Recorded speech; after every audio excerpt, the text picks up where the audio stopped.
Sveiki, aš Aistis, šiandien esu Vilniaus Twinsbet arenoje, nes šiandien trečiąjį kartą šiame sezone susitinka Vilniaus Rytas prieš Kauno Žalgirį. Einam pasižvalgyti po užkulisius, pažiūrėti, kaip prieš rungtynes gyvena krepšininkai ir, žinoma, sužinosime, kas laimės trečiąjį derbį. Down low, you need a ram in a bush. Can't debate, you took the bait, a fish in a hook. Made a friend of an enemy, you mistook. Growing up is knowing everybody ain't solid, or somebody that everybody ends up with nobody. Kokie tie derbiai būna teisėjo akimis?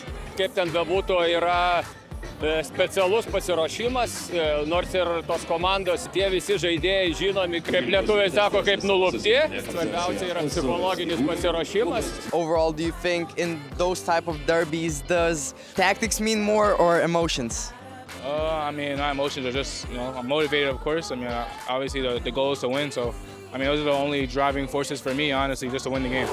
I see the sparkle in your eye. I'm the star that got you struck. Lights out, I had to learn to live in the dark. Water pressure real high, had to swim with the sharks. Keep the keys in my hand, don't forget where I park. Just as long as I finish, it don't matter. Kokie pagrindiniai žaidėjai yra būtent tokioms rungtynėms reikalingi? Aš manau visų pirma Silvenas Francisko, kuris yra viso sezono lyderis, jis mėgaujasi šitom rungtynėm. Ir jeigu mes prisimintume pirmą mačą Vilniui, jis po pralaimėjimo sakė, viskas tvarkoj, gerai, kad pralaimėjom.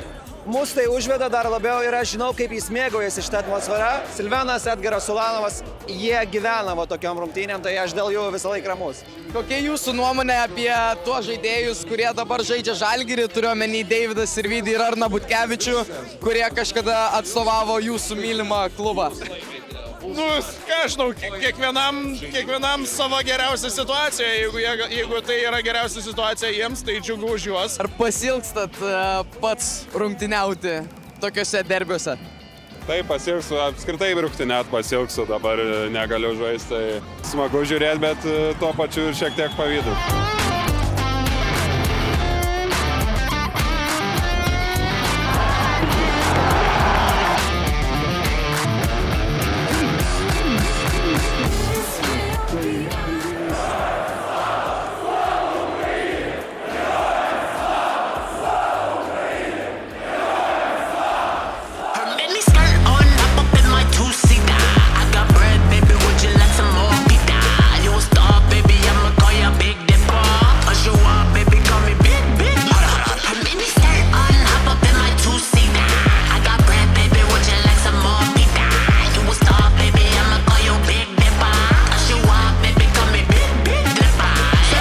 Na kągi, šio derbio lieka vos 5 minutės, Žalgiris turi 10 taškų pranašumą, žiūrim, kaip tęsis šios rungtynės.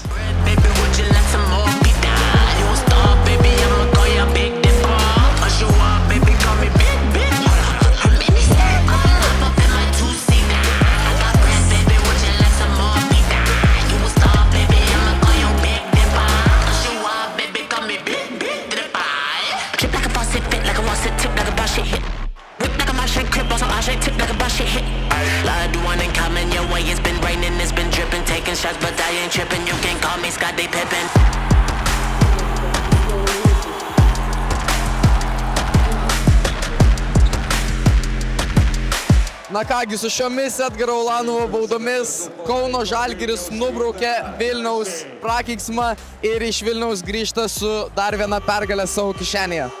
I think we did a good job controlling the game in the beginning.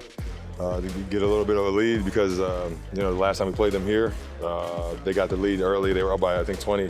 Was that bank shot in the fourth quarter luck or skill? I would say it's practice. That's what I'm gonna say. I work on it. Now on the backboard, I called cash. I thought it was gonna go swish. By the end of the day, it went backboard. So every time I say this, just I work on it because if you don't work on it, you're gonna miss it. So for me, I had to shoot it and I made it. Apie tą end one ir emocijas po to, turbūt buvo momentas, kuriame daugiausiai jūsų emocijų pamatėm šį sezoną, tiesa? Nežinau, geras epizodas, geras momentas, tai tos emocijos reikėjo išleisti, nežinau, daug mūsų sirgalių atvyko, tai tikrai žinom visą komandą tą derbio svarbą, tai manau, mūsų sirgaliai nusipelnė tų gerų emocijų ir iš mūsų. Na ką, nuo emocijų arena garuoja iki šiol, o aš turiu jums ačiū, kad žiūrėjot ir susitiksime kitose video.